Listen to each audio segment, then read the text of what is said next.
조가제TV 시청자 여러분 안녕하십니까? 저는 조갑제닷컴의 조세별입니다. 2025년 9월 11일 오후 1시입니다. 오늘 이재명 대통령의 취임 100일 기념 기자회견이 열렸습니다. 청와대 영빈관에서 2시간 30분 동안 진행이 되었는데 이 내용 좀 정리해 보도록 하겠습니다. 자, 먼저 총평을 말씀드리면 첫째, 이재명 대통령의 소통 노력은 높이 평가해야 된다라는 생각이 듭니다. 벌써 취임한 이후에 두 번째 기자회견이고 취임 100일 기자회견인데 정해진 시간이 2시간이었습니다. 그런데 훌쩍 시간을 넘겨서 30분을 더 연장한 2시간 30분 동안 기자회견이 진행되었습니다. 그만큼 기자들의 질문을 다 받아 안고 충실히 답변하려고 노력하는 모습, 즉 국민들과 또 언론과 소통하려는 모습은 높이 평가해야 될 것 같습니다. 자, 그런데 두 번째는 2시간 30분의 이 기자회견 너무나 길었다라는 거죠. 특히나 이 시간이 길어진 이유는 그만큼 이재명 대통령의 답변이 너무나 길었기 때문입니다. 지난 첫 번째 기자회견에서도 제가 대통령의 질문에 대한 답변이 너무나 길다라는 지적을 드렸었는데 무려 7분, 8분, 9분에 가까운 답변을 한 적이 있었죠. 자, 그런데 이번 기자회견에서도 2시간 30분 동안 소화한 기자들의 질문은 22개였습니다. 모두 발언이 짧았으니까 그 시간을 제하더라도 질문당 평균 6분 30초를 답변했습니다. 너무나 길죠. 그래서 질문한 그 이슈에 대한 어떤 핵심 답변이 나오기까지 앞에 사설이 너무나 장황했다라는 거죠. 어떤 이런 결정을 하게 된 여러 가지 배경들, 본인의 경험, 여러 가지 다른 이견들, 논의 과정, 이런 시시콜콜한 설명들이 너무 많아져서 답변이 굉장히 길어졌는데 그러다 보니 질문 자체는 추상적이지 않고 구체적이었는데 오히려 답변이 추상적으로 흐른 이런 경향도 있었습니다. 그래서 앞으로는 정해진 시간이 있으니까 좀 압축해서 핵심을 위주로 전달하는 이런 것들이 좀 필요하다라는 생각이 들었습니다. 세 번째는 시간이 길었던 만큼 다양한 현안들에 대한 대통령의 생각을 들을 수 있는 기회였습니다. 특히나 조지아주 한국인 구금 사태, 그리고 미국 대미 투자에 대한 대통령의 어떤 고민을 들을 수 있었고, 검찰 개혁이라든가 부동산 대책, 이 외에도 주식시장 활성화 방안이라든가 여러 가지 이슈가 되는 민감한 부분에 대해서 대통령의 솔직한 생각들을 들을 수 있는 기회였습니다.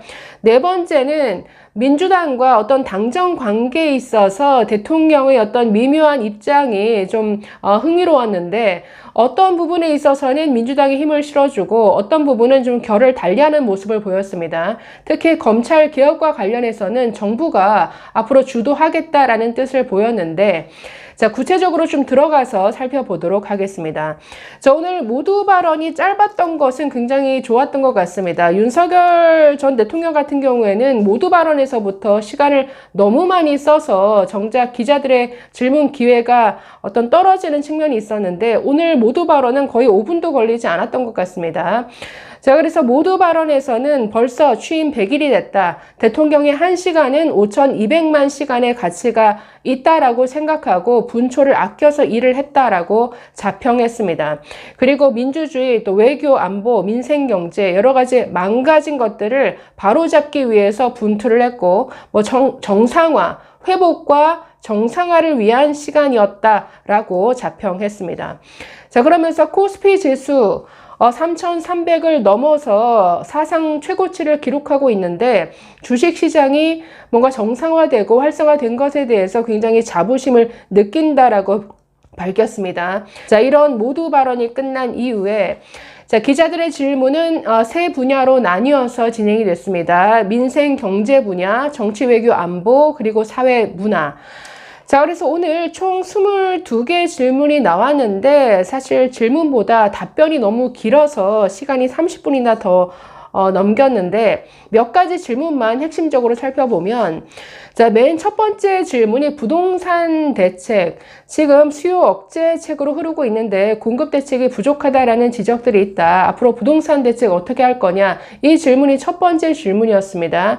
대통령의 답변을 보면서 참 솔직하다라는 생각이 들었습니다. 그만큼 워낙 어려운 문제다 보니까 해결이 쉽지 않은 분야라는 것이죠. 대통령의 고심을 좀 읽을 수는 있었는데 대한민국 경제가 너무나 부동산 투기 측면이 크다. 그 부동산 비중이 너무나 크다 보니까 정상적인 경제 성장에 장애가 되고 있더라. 그래서 기본 방향은 자금이 부동산에서 첨단 산업 분야, 일상적인 경제 활동 분야로 자금을 옮겨가게 하는 것, 이것이 기본 방향이다라고 했습니다. 부동산 대책과 관련해서는 뾰족한 공급 대책 없다라고 솔직하게 인정하는 분위기였는데 공급을 무한정 늘릴 수 없고 이미 수도권이 포화 상태이기 때문에 뭐 계속 신도시 개발로서 될 수 있는 게 아니라 국가 균형 발전, 수도권 집중을 완화시키는 것과 같이 가야 하기 때문에 지금으로서는 이 수도권에 무한정 공급을 늘리겠다 이렇게 발표할 수 없다라고 밝혔습니다. 그래서 계속 어떤 실수요 위주로 그리고 초과 수요를 차단하는, 수요를 억제하는 대책으로 가겠다라는 그 방향을 밝혔는데 이 분야는 굉장히 자신 없어 하는 분위기였습니다. 자, 두 번째는 역시나 조지아주 그 한국인 구금 사태와 관련해서 그 외신 기자 워싱턴 포스트에서 질문이 있었습니다. 자, 먼저 현재 상황에 대한 브리핑이 있었는데 가장 최신 정보는 이렇다라고 밝힌 내용이 우리 시각으로 오늘 오후 3시에 현지 구금시설에서 모두 나올 예정이라고 밝혔습니다. 그리고 비행기는 내일 새벽 1시쯤에 현지에서 이륙하고 서울에는 내일 오후에 도착하게 된다라고 밝혔습니다. 자, 구금된 인원수 총 330명인데 우리나라 국민이 316명이고 외국인이 14명, 여성이 10명이고 나머지 전부 남성이라고 밝혔습니다. 이 중 한 명은 미국에 남겠다라고 밝혔는데 어제 출발이 조금 지연된 이유가 미국과 이걸 조율을 했다라는 것이죠. 처음에는 수갑을 차고 비행기까지 가야 된다라고 했는데 수갑 차지 않고 갈 수 있도록, 그리고 현재 남을 사람들은 선택할 수 있도록, 즉 추방 형식이 아니라 자유롭게 출국하는 형식으로 취하기 위해서 이걸 조율하느라 늦어졌다라고 밝혔습니다. 여러 가지 당황스러운 그 과정들이 있었는데 어쨌든 뭐 트럼프 지시에 따라서 일단 뭔가 강압적인 이런 방식으로 진행되던 거를 중단시키고 자유롭게 선택할 수 있도록 하기 위해서 조금 늦어졌다라는 것이죠. 자, 그래서 이런 설명이 있은 이후에 이번 사태를 보면서 굉장히 좀 당황스럽다. 대미 투자에 있어서 아무래도 우리나라 기업들은 망설여질 것 같다. 이런 비자 발급이 정상적으로 진행되지 않는 상태에서 과연 기업이 이걸 해야 하느냐? 이런 생각할 것 같다라는 솔직한 대통령의 답변이 있었습니다. 자, 이외에 검찰 개혁과 관련한 대통령의 답변도 흥미로웠는데 자신이 검찰의 가장 큰 피해자이긴 하지만 최대한 감정을 배제하고 최대한 중립적으로 이 문제를 다루려고 한다라고 강조했습니다. 자, 그러면서 이건 국가 공동체 질서를 유지하는 최종 기구에 관한 문제이고 일시적인 정책이 아니고 수십 년간 지속되어야 할 국가 시스템에 관한 문제이기 때문에 매우 신중해야 된다라고 전제했습니다. 자, 그러면서 지금까지의 논의가 수사와 기소를 분리하는 것까지, 여기까지는 합의되어서 왔다라는 거죠. 그런데 수사, 기소, 분리라는 이 원칙을 넘어서서 지나치게 극단적으로 가는 것 같다. 이 부분을 우려했습니다. 자, 예를 들어서 자, 그러면 경찰에게 모든 걸 지금 맡기는 방향으로 진행이 되고 있다. 그러면 경찰은 믿을만 하냐? 이런 어떤 지적이 나올 것 같다라고 하면서 수사, 기소를 넘어서서 검사는 아예 수사도 하지 마. 어떤 수사도 하지 마. 이제 이걸 또 넘어서서 검사는 아예 관심도 갖지 마. 이렇게 진행이 되더라. 이건 좀 지나친 극단이라는 거죠. 자, 그래서 수사, 기소, 분리까지만 지금은 정리가 된 것이다. 이걸 분명히 했고 앞으로 1년이라는 유예 기간 동안 여러 여야 그리고 전문가까지 다 참여하는 기구를 통해서 이걸 논의하겠다. 즉 정부, 어떤 민주당이 아니라 정부가 이 검찰 개혁을 주도하겠다라는 이런 방향을 분명히 했던 것 같습니다. 자, 자, 그래서 앞으로 뭔가 민주당과 이견이 있을 부분이 있을 것 같은데 이 부분은 좀 지켜봐야 할 것 같고, 자, 이 외에도 오늘 뭐 그 현장에서 바로 어떤 정리가 된 부분도 있었죠. 예를 들어서 상속, 그 증여세 공제 한도를 기존 10억에서 18억으로 넘기겠다. 이건 오늘 현장에서 거의 발표하는 분위기였는데, 기존의 본인 그리고 배우자 공제까지 합쳐서 그 공제 한도가 10억이었던 것을, 아니 지금 상속을 하게 되니까 지금 아파트 값이 올라가서 세금 낼 여력이 안 되는데, 갑자기 뭐 가족이 죽은 것도 굉장히 속상한 일인데 세금을 못 내서 집을 팔고 나가야 되는 이런 상황이 있는 것 같더라. 그래서 이 증여세, 상속 증여세 그 한도를, 공제 한도를 좀 늘리겠다. 10억에서 18억으로 늘리는 것을 거의 현장에서 확정짓는 분위기였습니다. 자, 이외에도 상법 개정안에서 논란이 되는 그 주식 양도세 부과 대상을 대주주 50억, 그 기준을 50억에서 지금 10억으로 낮추겠다라고 하고 있는데, 이 부분도 좀 유연하게 이견이 있는 것 같아서 이걸 그냥 현행대로 그대로 두는 방안으로 가는 이런 뉘앙스를 비추기도 했습니다.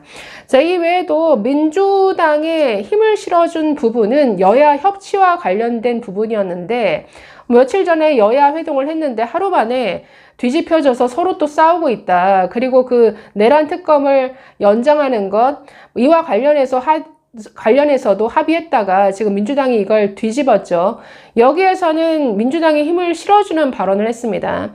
아무리 협치도 중요한데 이 정권이 바뀌는 데 있어서는 계엄이라는 사태, 그리고 지금 정권 교체가 이 계엄과 내란을 정리해가는 이런 과정이기 때문에 우리가 협치하긴 하지만 원칙적으로 이건 국가의 어떤 근본에 관한 문제이기 때문에 뭔가 내란 세력과의 협치에는 어느 정도 한계가 있어야 된다. 그러니까 이런 식의 뉘앙스를 밝혔습니다. 그래서 여야 협치에 있어서도 민주당이 뭔가 원칙을 가지고 지금 대응해 나가는 거다. 민주당이 힘을 실어주는 듯한 발언을 했고, 그러나 어떤 정책에 있어서는 얼마든지 다른 의견을 받아들이겠다라는 이런 입장을 보였습니다. 또 내란 특별재판부에 대한 질문이 있었는데 이 문제에 있어서도 민주당에 힘을 실어주는 발언을 했습니다. 그리고 뭔가 사법부, 입법부, 즉 삼권 분립이 이게 절대적인 게 아니다. 물론 서로 견제와 감시라는 이 절대적인 원칙은 있지만 그 안에서도 서열이 있다라는 식의 의견을 밝혔습니다. 어떤 국가 권력이라는 게 제일 위에 어떤 국민 주권이 있는 것이고, 그 다음에 선출된 권력, 그리고 간접적으로 선출된 권력. 그래서 입법부가 사법부보다는 그 위에 있다라는 식의 논리를 폈습니다. 그래서 국가 시스템을 설계할 책임은 입법부에 있다라는 것이죠. 사법부는 그 테두리 안에서 그냥 자신들의 할 일을 하면 되는 것이다. 그래서 내란 재판부 신설이 위헌이 아니다라는 입장을 밝혔는데, 이 부분에 있어서는 상당히 좀 논란이 일 것으로 보입니다. 자, 그래서 제가 인상적이었던 부분만 지금 중심으로 말씀을 드렸는데, 앞으로 오늘 나온 대통령의 참 많은 발언들이 있었습니다. 이것으로 또 정치권에서 여러 가지 갑론을박이 있을 것 같은데, 네, 앞으로 또 지켜보고 말씀드리도록 하겠습니다. 감사합니다.